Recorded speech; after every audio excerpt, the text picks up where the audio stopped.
With CM Punk seemingly confirming a report about his dog being injured during the all-out brawl and more. This is Wrestling Hub. My name is John, and you're watching the Wrestling Report.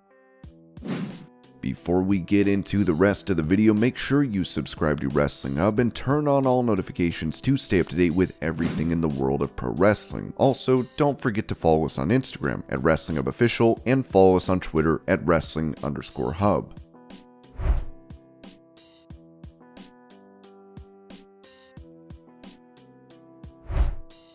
Speaking on getting over, Dakota Kai touched on getting released by WWE and the talk she had with other promotions following that. As she said, the talks never got super far, but we definitely touched base. I didn't hear anything for a few weeks until Triple H contacted me. There were a few independent promotions here and there, but it was lax talks, I would say. They never progressed to anything further. At that point in time, I had waited a few weeks. I think it was meant to be when Triple H called me, because at that time, I felt good. I felt ready to get back in the ring, and sure enough, this guy calls me and wants me back. Yeah, there were talks.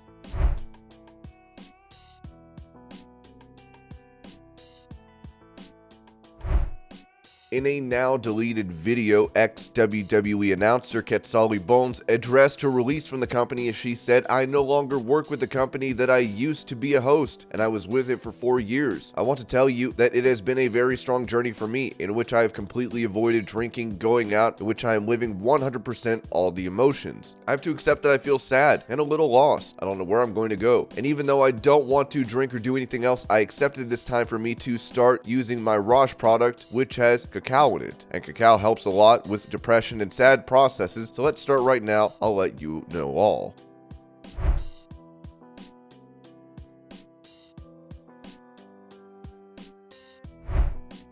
When it comes to a canceled feud in WWE, Jesse Goddard's revealed plans for The Miz to go up against a reality TV star. Apparently, Vince McMahon and John Laurinaitis liked my look, my charisma, and liked the fact that I was promoting WWE to a huge mainstream audience. I later found out that they had an idea to have me start a reality show rivalry with The Miz. On Big Brother, you're locked away for several months during the summer with no telephone and no communication with the outside world, so they were not able to get a hold of me at the time. So after a few weeks, their interest waned. They gave up and moved on. That was in July of 2009, I believe. Then when the season ended in September and I got out of the house, I had no idea that WWE had been frantically trying to reach me months earlier. I only found out about it 10 years later when I ran into another member of the WWE Talent Relations Department at an OVW Combine, where I was making a guest appearance in 2019, and he told me the whole story.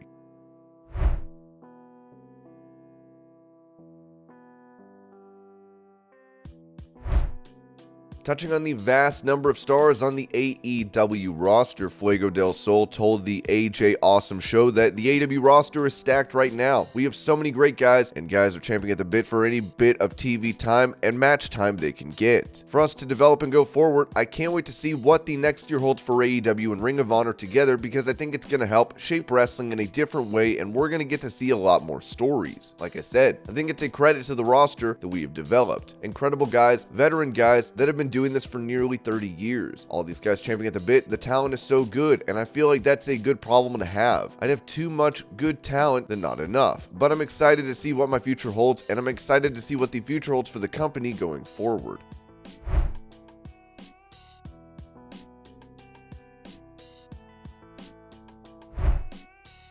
In his book, Undisputed, How to Become the World Champion in 1,372 Easy Steps, Chris Jericho detailed how he confronted former WWE Chairman Vince McMahon over wanting to get the Undisputed title off of him. "I was off to a terrible start as champion, and everyone knew it, so much so that the next night at SmackDown I started hearing rumors that Vince was going to have me drop the title. I dismissed them at first, but when 3 different people informed me Vince was second-guessing his decision, I started to think there might be something to it. Hearing the gossip really pissed me off. I'd only been the champion for a week, and after working my ass off for 11 years to get it, I wasn't going to give it up that easily. I decided right then that I was going to go talk to Vince before it was too late. Listen, Vince, I'm the undisputed champion, and you gave me this chance for a reason. I'm sure there are some people behind the scenes who aren't too happy with your decision, but I don't care. I'm the champion. This is my time, my chance, and if people don't believe in me, they can go for themselves. And you know what, Vince? If you don't believe in me, you can go for yourself too. There, I said it. I had told the great Vince McMahon to go for himself, but it was how I truly felt, and I was relieved. Now, I would have to deal with the consequences.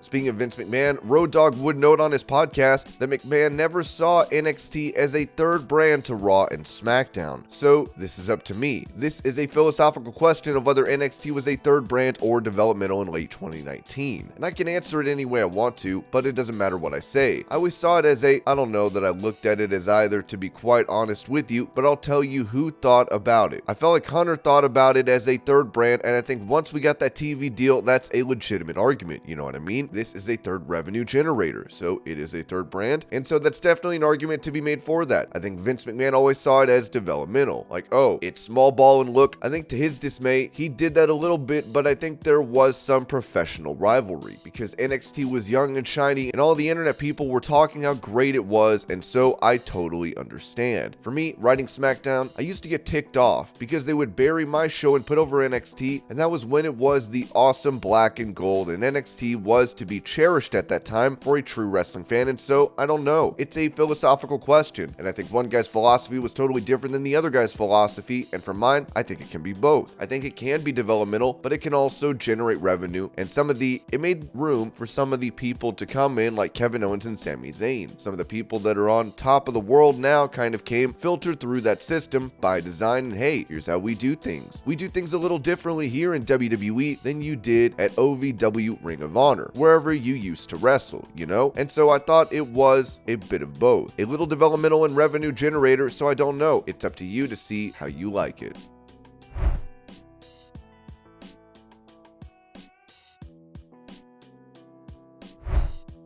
Giving praise to Sami Zayn's run as a part of the Bloodline, The Undertaker told Sports Illustrated, Sami's character is so intriguing in the whole mix. It is very clear who the Bloodline is and what they stand for, and they go out and do their deal. But adding Sami, that gives so many more layers. Plus, you have that tension between Sami and the Usos and Roman. It works so well. Sami is a vital part of the whole thing, and he's never been a bigger star. But this is also important for the Bloodline. It gives them something new. Roman has been champion for over 2 years. That means he has to go out and beat everyone he faces, right? That's tough. But it's a new dynamic with Sami in there. How can you not enjoy this? It's great storytelling.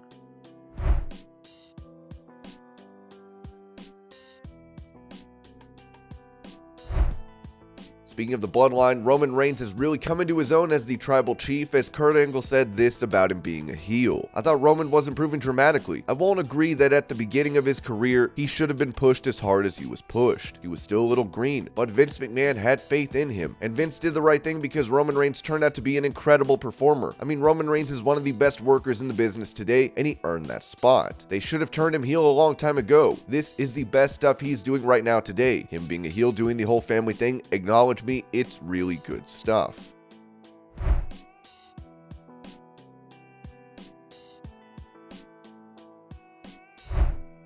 Talking about the environment in WWE under Triple H, Raw Women's Champion Bianca Belair told Bleacher Report, it kind of feels like NXT all over again. I think when we were in NXT, it was special. It was a time where the women's locker room was full of women empowerment. We were competitors, but we wanted the best for each other. Now we're right back to that. But what's amazing is that it's 3, 4, 5 years later, it's those same women, but we've all gotten even better. We've evolved. So it's exciting to see where it's going to go and how much better it can get.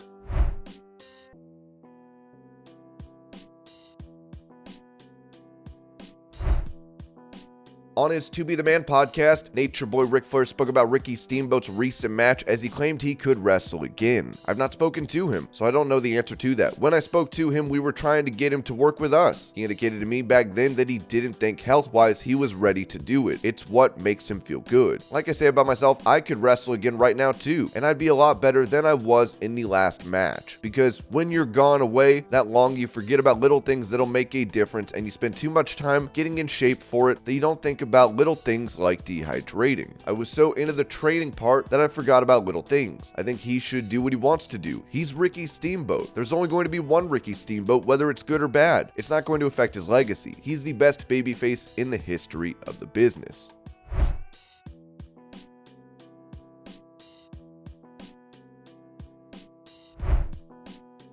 Touching on the match between Shotzi Blackheart and Ronda Rousey at Survivor Series, former WWE referee Jimmy Corderas told Wrestling Inc. that, I don't know, something just didn't click. It didn't feel like these women connected very well together. We talked about this on the post-show with Justin LaBar and Jack Farmer on Saturday night. Ronda just doesn't seem comfortable in her heel role or heel persona. It doesn't feel genuine. Austin Theory or somebody like that, you feel like it's genuine. You feel like that's the guy. With Ronda, it feels like she's playing heel wrestling. It just doesn't feel authentic. Obviously, I don't like the matches that look overly choreographed. At the same time, there weren't botches, but things were not smooth.